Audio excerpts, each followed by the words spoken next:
Last month at a range outside Houston, a guy in the next lane glanced over, saw what I had on the bench, and gave me that little smirk like, really? Not loud, not rude, just that quiet disrespect people hand certain pistols before they've even felt the trigger. Thing is, I used to look at one of these the exact same way until it shut me up fast. So this hasn't been a favorites list. It's been a respect audit. My filter has been simple. Would I bet my day on it? Would it keep working after it's been treated like a tool? And has it been getting dismissed for the wrong reason? A lot of guns have lived off reputation. These 5 have earned theirs in the ugly moments, when the ammo has been questionable and the ego has been loud. And the last one on this list, that one has gotten written off harder than anything here. I had believed the jokes too.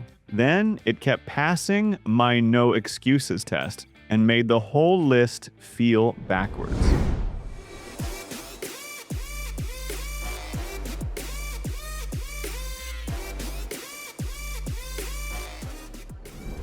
Early this year, I'd leaned on the counter at a small range shop outside Houston and asked the guy straight, if you couldn't pick the obvious answers, what do you actually trust? He didn't answer fast. He just stared at the case like he'd already heard every opinion on Earth. Then he reached under the counter and set a PX4 on the glass like a wrench. No sales tone, no flex, just that quiet confidence that usually comes from watching other people learn the hard way. He said, most folks walk right past this one. And the way he said it felt less like a recommendation and more like a warning about patterns. I'll be honest, I had been one of the people who walked past it. The PX4 had always looked like the kind of gun you respect in theory, then never actually pick. I'd already judged it off the shape, off the vibe, off what people joked about. Then I ran it. First magazine went down, and my brain had to shut up. It stayed flatter than it had any right to. It cycled like it didn't care what I fed it.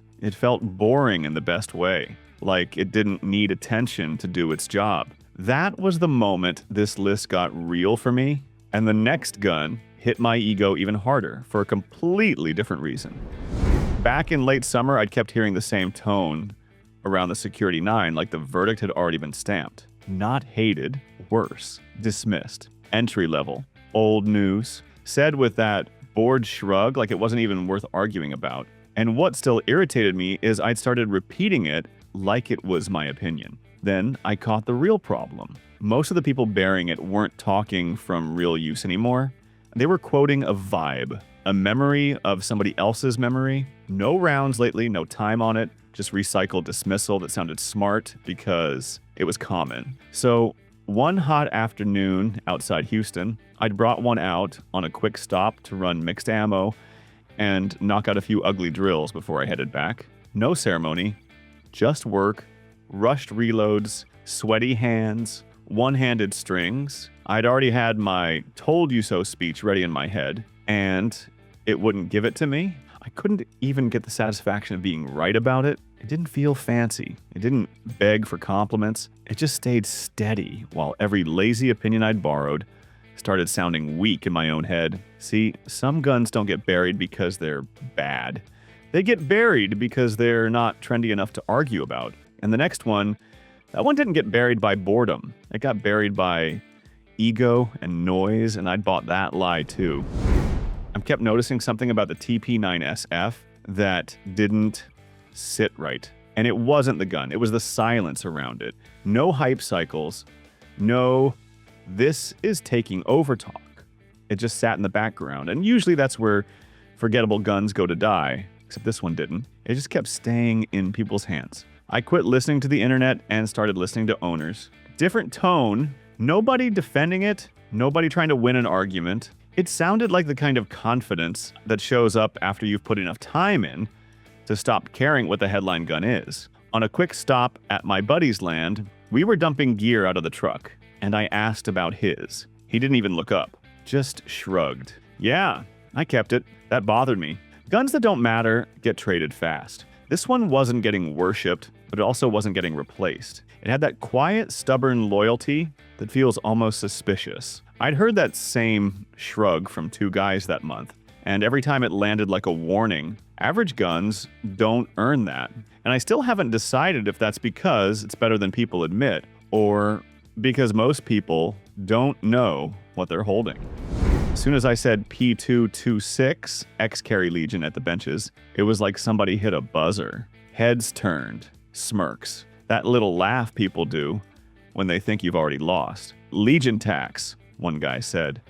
Like that ended the whole conversation. Another one hit the old line. Outdated, heavy, boat anchor. Then the real dagger came in. Quiet but mean. And you trust that thing? For a second, I'd almost folded. When enough people say something with that much confidence, your brain starts trying to save you the trouble. Like, all right, maybe I'm the idiot here. Maybe this is just a fancy label and nostalgia. So I stopped talking and put it on the line. No slow warm-up, just speed, rushed strings, ugly reloads, pushing it hard enough that if it was going to choke, it had permission to do it right then. I was half expecting some embarrassing little hiccup that would let everybody feel right. It didn't give me that satisfaction. It stayed planted. It stayed predictable. It didn't feel like a flex gun at all. It felt like a gun that didn't care what people thought it was supposed to be.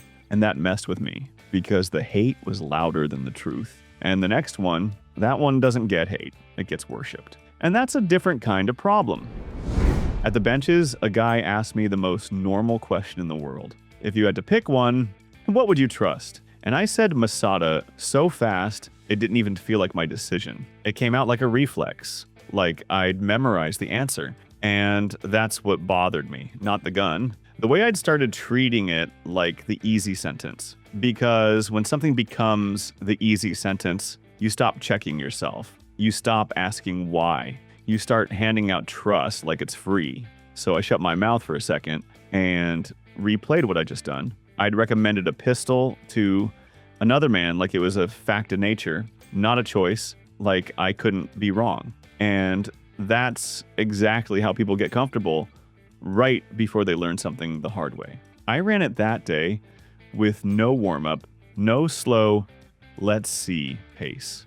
Just straight into work. Quick draws, ugly strings, pushing speed until I could feel my hands getting sloppy. Not because I needed it to prove itself, because I needed to prove my trust wasn't lazy. Here's the truth. The Masada deserved respect, but the way people spoke about it like it was untouchable, that part made me suspicious. If you can recommend a gun in one breath, you might be repeating a story, not telling the truth.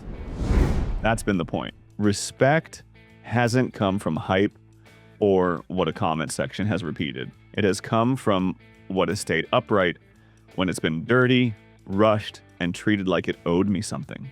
Ask it straight. Would you carry it? Would you trust it dirty? And did you judge it off a lazy take? Drop your receipts. What's the most disrespected pistol you've run that has surprised you? And what's the one you've let go because you bought the story, then missed it later? If you felt like number 2 belonged at the top, that tension has been the whole reason this list has existed. I've left one more pistol off because the comments would have turned into a fight, and I still